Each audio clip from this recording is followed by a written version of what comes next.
Umewahi kumwona mtu ambaye kwa kila tukio anataka kuandika, lakini pia anataka kutoa hoja zake kwa kila tukio?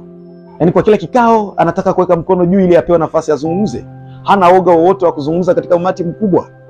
Bila shaka inawezekana kwamba umeshawahi kukutana na mtu kama na yule. Lakini kwa nini hili linatendeka? Ninakukaribisha katika Daily Wisdom Series ili upate kujifunza katika episodi hizi zinazokusaidia kugundua vipaji vyako, vipawa na karama ili vigeuze kuwa ajira, vikakulipe. Karibu kwenye channel yangu Zakaria Biumanine. Karibu.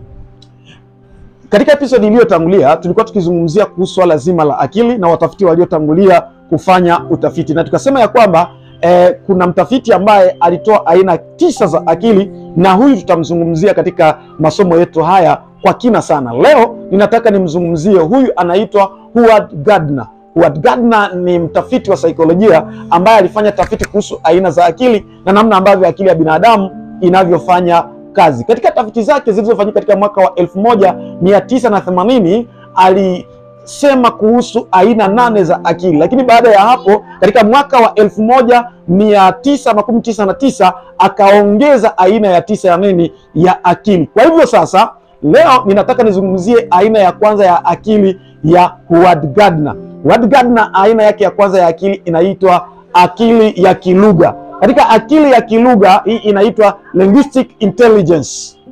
Hii inapatikana katika multiple intelligences, ambayo ni theory ya bwana Howard Gardner ambayo tunaipitia sana. Aina hii ya kwanza ya akili inasemekana ni akili ya kilugha. Katika akili ya kilugha, walio na aina ya akili ya kilugha kuna kazi wanazoziweza.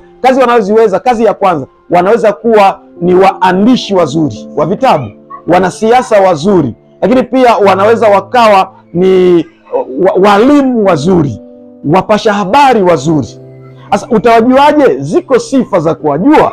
Popote walipo wanataka kuandika na kusoma kila mara.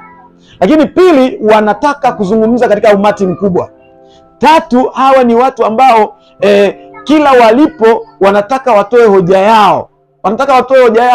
Na 4, sifa yao nyingine ya kuwatambua ni watu ambao hawana woga wowote wa kutunga sentensi na kuidefend mbele ya umati.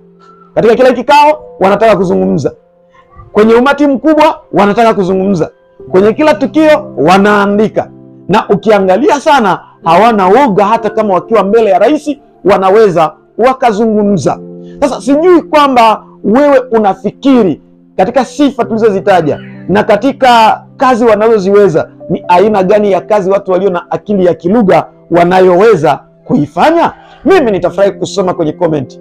Usisahau kusubscribe, kulike na kushare ili wa kwanza kupata masomo yetu. See you.